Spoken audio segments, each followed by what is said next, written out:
Transwarped Part 2 is Transformers Animated Season 3, Episode 2, and second part to its opener. We begin right off from the last episode of Lumberjack vs. Screamer, car casually driving by. And the happy little Sumdac family! Happy? Family? Boy, did he get the wrong Sumdac. That line read feels a little too low energy for the actions. So Prime just lassos him up and drives him away, defending the humans with dumpsters. The fight is actually pretty exciting with some unique turns, like Optimus just landing on Headmaster as his truck. But concrete is a Cybertronian weakness. So Sumdac decides to sacrifice himself with Sari hiding in the dumpster, until...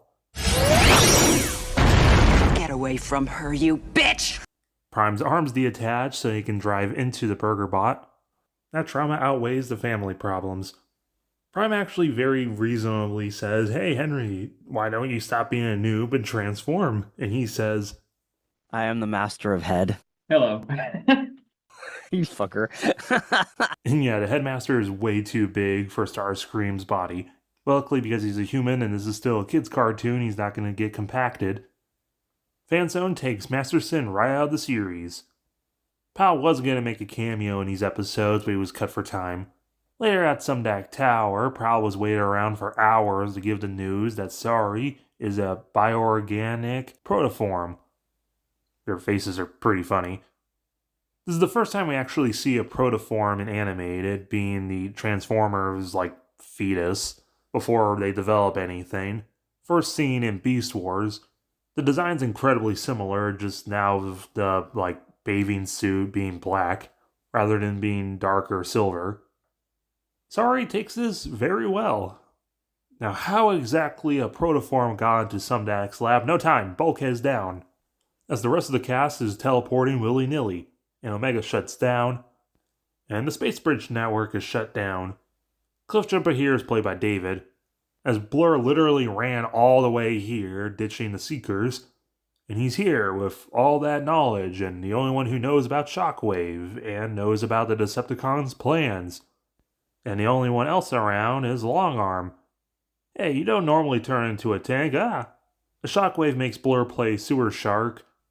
The walls start compressing into him, but I'm sure he's fine. Back at the garage, they got a Model T and the EMP just on a shelf. I don't know why Ratchet hasn't just put that back in his arm.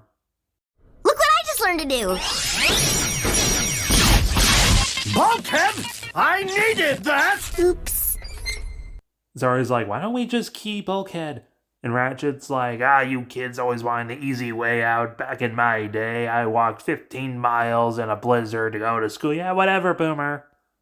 Being obsolete makes him flash back, learning that the codes he got from RC are for starting up Omega. Perceptor is played by Speak and Spell. You see, Omega Supreme was purposely designed to have a very simple processor. In lore, Perceptor deleted his emotions to make space for more science. In reality, they did it just to save money on voice actors and because they thought it was funny, but they'll probably tell you it was done because it's a reference to Stephen Hawkins. Ratchet thinks the limited processor, making Omega basically a child, not caring about the destruction he's going to cause, is a bad thing, and Magnus says, "Get in the goddamn robot, Shenji." Highbrow now has the voice of Michael York, Basil Exposition from Austin Powers.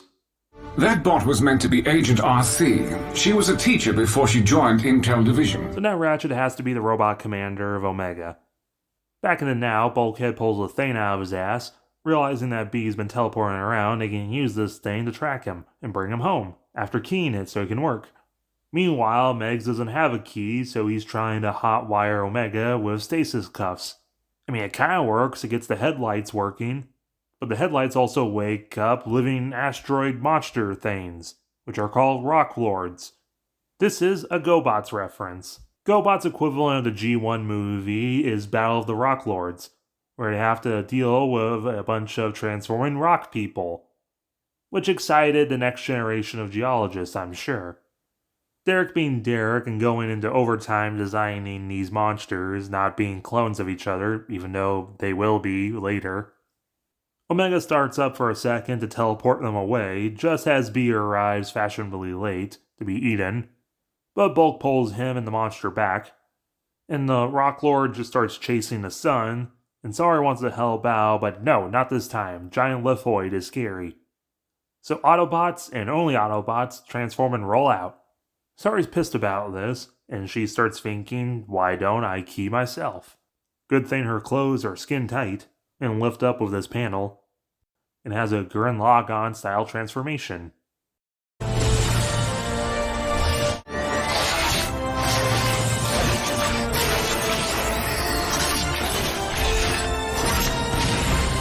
That was really cool. It's weird that Sari's hair explodes off because she still has it later. Sari's upgraded form is really cool, and I have seen a lot of people post about it. I'm not entirely sure if it was an actual reference, but it does look a lot like Metabee from Metabots. One of those Pokemon cash-ins that I actually liked more than Pokemon, and no one knew about it as a kid. I thought it was kind of a fever dream until a few years ago when I found out it does exist.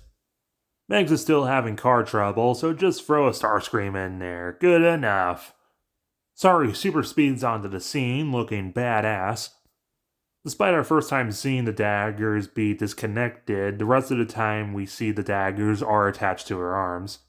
She got skis. Even in the far shot, they remember that the blades are attached to the arms. She got rockets, and she even has her own Magnus hammer so she can animate with it. I mean, it works. It destroys the rock monster and frees B until the fragments of the rock monster turn to smaller rock monsters, but then Sari just deals with them pretty quickly. And funny if even these little rocks that fly off become little rock monsters. But then for some reason the key makes Sari go haywire and can't control herself, even though she was completely fine a few seconds ago. Not even Prowl's Ninja Ink can do anything. And then the episode leaves off on a pretty serious cliffhanger of Sari accidentally stabbing B. This episode is great. It's a fun farewell to Headmaster. Shockwave is pretty sinister. It's fun seeing Megatron trying to get Omega to work. It's always awesome to see Ratchet's backstory. And Sari keying herself is definitely something that was going to happen eventually when she found out she was a Cybertronian, so it's really cool to see this. Overall, 7.5. No, 8 out of 10. Sari's upgraded form is perfect. It does look like a teenage version of her kid self. She does definitely have a little bit of coupe de crayon going on, but when she's moving around, you don't really notice it. On her armored form, it kind of looks like she's got the Matrix on her chest.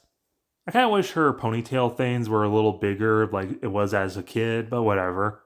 And kind of fun detail, her eyes, when her helmet's off, has like the inverted Autobot eyes, so the cyan is her pupil and the whites are the lighter blue.